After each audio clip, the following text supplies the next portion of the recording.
American history, U.S. history. So what are some of the things when you think of early U.S. history, early American history, what are some of the images, the people, the events that come to your mind? Colonization. Colonization. Good. What else? Wars. Any specific wars? Civil War. We'll talk about that this year. What else? American Revolution. American Revolution. Very good. What else? Any people? Think about Christopher Columbus. Who else? Even beyond that. The forefathers. The founding fathers, people like George Washington and Thomas Jefferson and all of that. And like we've already mentioned, we're going to be talking about really all of those things. But we're going to begin with today what was here prior to that. Prior to Columbus arriving, prior to the encounter with Europeans. And this is where we're really not doing it at all justice. We're condensing here into about 20 or 30 minutes, thousands and thousands of years of history that we really don't know a whole lot about. When it comes to Native Americans and Native American societies, we don't even really know what we don't know, because there's so much here that we don't have record of that, was with civilizations that probably thrived and had died out and had moved on and other things before Europeans arrived that we may never even really know about. So again, we don't really even know what we don't know here. But we are going to talk a little bit about some of the different groups that would have been around about the time that Europeans arrived. Okay, so this is my first kind of subheading. Now you do want to, I would recommend using the A's, the B's, and all that kind of stuff. If I were making an outline like I bet you've done for research papers or something, this would be like a Roman numeral 1 kind of a deal. And then if it were me, what I would do is everything under this, I would kind of indent it over a little bit. And then when I was writing my definition or my notes about that specific topic, I would indent it again so I could find things. Now, you don't have to do it that way. I see a lot of people that just line everything all the way up to the left margin. To me, that makes it hard to see stuff and find what I want. Some people underline, some people highlight. Again, all those things are really kind of up to you of how you want to do that. So, again, talking about Native American cultures today, and this is, like I said, there's so much here that we just don't know. And there's so much here that we know something, but we make a lot of really overly broad and overly general assumptions. For example, when we think of Native Americans, what are some of those things that generally pop into our minds? Okay, we think of people not having a lot of very different clothes anyway, right? Animal gods. Think of what? Animal and spirit gods. Animals and spirit gods and a spirituality with nature, yes? Blood sacrifices, that's certainly true of the Aztecs. What's kind of the stereotype, the trope of a lot of early Native American cultures? The feathers. Feathers? Teepees. Teepees? Savages. That they're savages? Even we know these things are not true. We tend to group all these groups together, even if we don't take it to a really ugly place, even if we don't take it to they're all just savages and heathens. But we tend to group them all and think that all Native Americans lived the same way, that they were all kind of one group, and they all identified themselves as Native Americans, and they all identified with each other, and it's all kind of one homogeneous thing. But as we know, and from the summer work you did, from the assignment that you just did, is that Native Americans were incredibly diverse, that there were hundreds and thousands of groups. There were many more Native Americans here than we'll probably ever know before Europeans arrived. Okay, so we're going to go back a little bit further than that. So here's my first little, again, bullet that comes underneath my subheading. Like I said, if it were me, I would indent this over, but you don't have to. That's just kind of my preference of the way I like to do it. And again, a lot of what we're doing today is pretty simple, so that a lot of may not need a ton of explanation for a lot of these things. So let's start by just kind of going way, way back.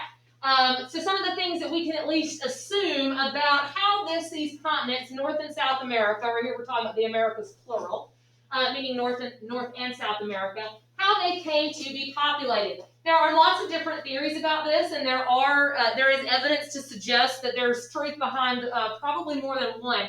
But most scientists, most historians, most anthropologists believe that it's most likely that some of the first Americans migrated across a land bridge, okay?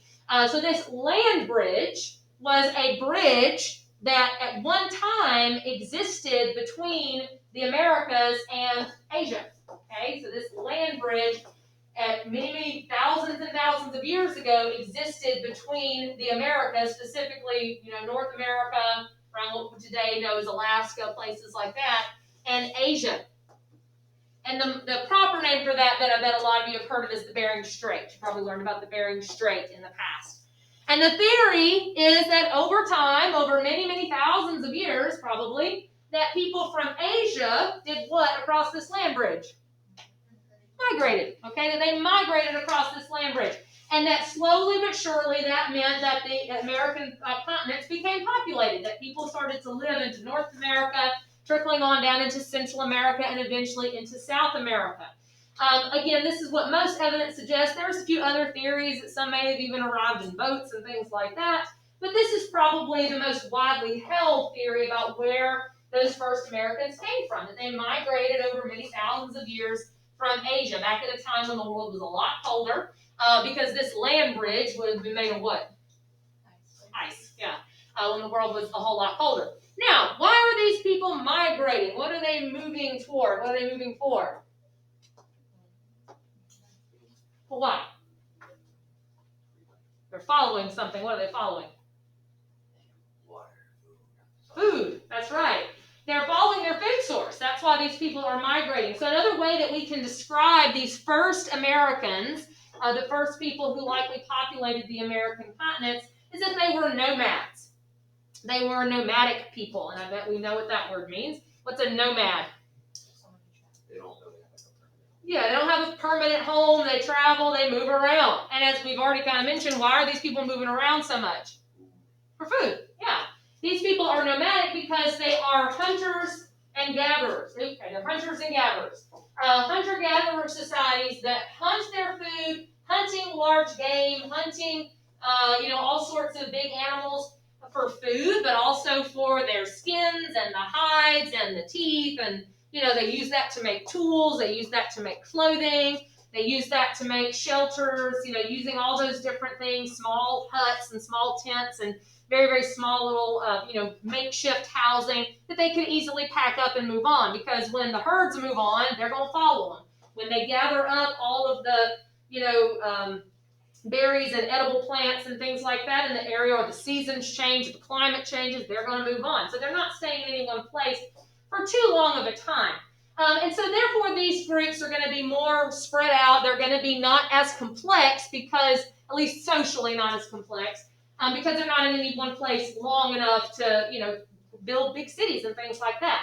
So if they're nomadic and they're hunting and gathering their food, what are they not doing for food? They're not farming. So the big game changer in all of this, and this is not just true of the Americas, but of the whole world, the big game changer in all of this is the event we know of as the Agricultural Revolution. The Agricultural Revolution. I'm sure you talked about this before. And agriculture, that's a fancy word for what? For farming. So what do you think is happening in the Agricultural Revolution? People are learning to farm, right? So the Agricultural Revolution is just the beginning of farming. Beginning of farming, when humans begin to farm. And this doesn't start in the Americas. It actually starts in the Middle East, thousands of years ago. Eventually it starts to spread throughout the world, and eventually arriving in the Americas. At some point, some Native American cultures will begin to cultivate agriculture, will begin to start growing their own crops. And that sounds like no big deal, okay? And it also sounds like, farming's something we've been doing for a long time, and we have. But if we look at the amount of time that scientists, historians, anthropologists believe there have been humans on this earth, and then look at the amount of that time in which we believe humans have been farming for that existence, it is a tiny bit. It is just a blip of human existence, really, that we have been farming. So in the grand scheme of things, farming is not that old. It is relatively new, believe it or not. And again, we think of farming as, okay, that's not a big deal, but it is a huge deal. Because what does this mean that many of these groups, I won't all do this, but what does it mean that many of these groups can now do? Stay in one place, that's right. So the Agricultural Revolution means that groups can be stationary. They don't have to be nomads anymore. Some of them will. Some of the research some of y'all did, you know that some of these groups were still nomadic. But they can now stay in one place and grow their crops, eventually may even raising livestock, things like that. And that's going to allow them to create more elaborate societies, more sophisticated societies. They'll be able to establish more permanent buildings and permanent housing, like the kind of housing some of you just researched. And some of them even evolving into great cities and empires. And none of the groups that we just had a little bit ago did some of those even more sophisticated empire Native American groups. We're going to talk about some of those in a moment. But once again, we tend to think of all Native Americans as they're all just kind of running around on horses hunting buffalo. And that's true of some of them. That is definitely true of some of them.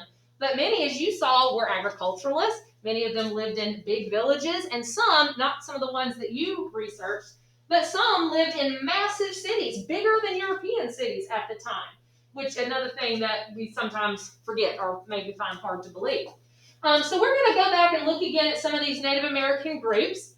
So this is a new letter, as you see here. Now, sometimes when the slide changes, that letter and the subheading won't change, in which case you don't need to write it down again. But when it does change, you'll want to do that. Some people skip a line. Some people underline. It doesn't matter. But you're on a new, like a Roman numeral here, a letter B. So we're looking at some of the diverse societies in the Americas about the time of the arrival of Europeans. And once again, diversity is a big, important thing to understand here, that these were diverse societies. And this is something that, Europeans tended to overlook, which is why we have that perception that we do. That even if we do realize that Native Americans were not savage, we tend to group them all together and think that they were all super similar, when they were incredibly diverse and they were incredibly complex. And again, we don't know how many of them were here before the arrival of Europeans. And the thing is that most of these cultures didn't possess written language, or did not utilize written language, so we have no written record of what was here thousands and thousands of years before the arrival of Europeans. We have artifacts we can look at and study, but there's a lot that is just kind of a mystery, which makes it all the more interesting. So we're going to break this down into some different groups. These are not the exact same groups that you all just did. Yours were a bit more specific. So some of you will recognize some of the things that we put in here because we just saw it presented to us, or some of you just did it. And we're going to look at it by these sort of geographic regions that I've got numbered here. And I'll mention, though, which groups that you guys researched are included. And some of these kind of overlap, okay? So we're going to start with the region that nobody did. And what we're going to look at here, we're just talking about just some of the societies, some of the general characteristics of some of these societies. And we're also talking about the ways that they were shaped by their environment, what you just looked at a moment ago. So we'll start with the Arctic region that you can see up here.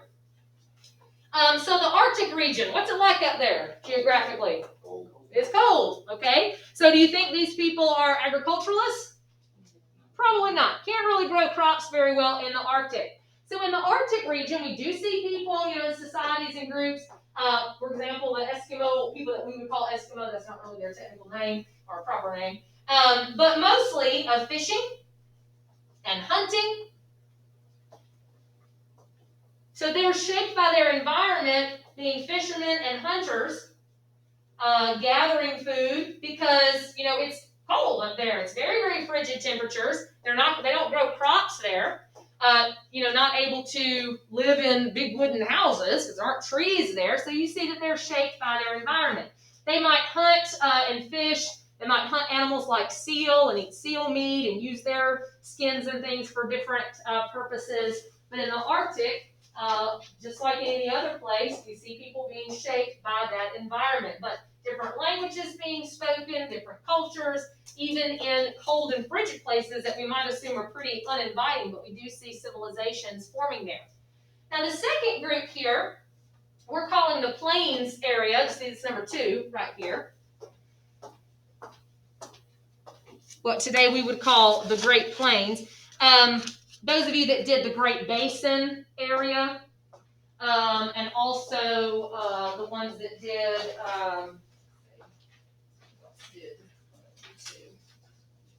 this extends a little bit into some of that area that those of you that did the Pueblo had, but basically that Great Basin group. This would include you and some of the ones that y'all did. So in the Great Plains areas, okay, and the groups that did that, what did most of these people do for food? They hunted, yeah, hunted buffalo, things like that. This is that, I mentioned the stereotype a moment ago of people roaming the plains hunting buffalo. That was true of a lot of your Great Plains Indians, or excuse me, Native Americans. That was true of a lot of your Great Plains Native Americans, is that they are mostly nomadic, or a lot of them are nomadic, hunting large game like buffalo. Now, actually, they would not have been hunting them on horseback until after the arrival of Europeans. Because some ancient, even more ancient groups might have, but horses are actually going to be introduced by Europeans. So that's an example of how the arrival of Europeans is going to influence and change the way that many of these Native Americans interacted with their society. So there's not a whole lot of agriculture in this region as well.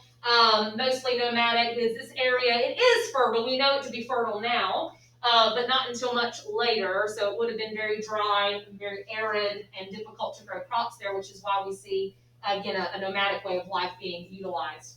The Great Lakes region, we call this the Great Lakes region over here. You can see this, the northeast.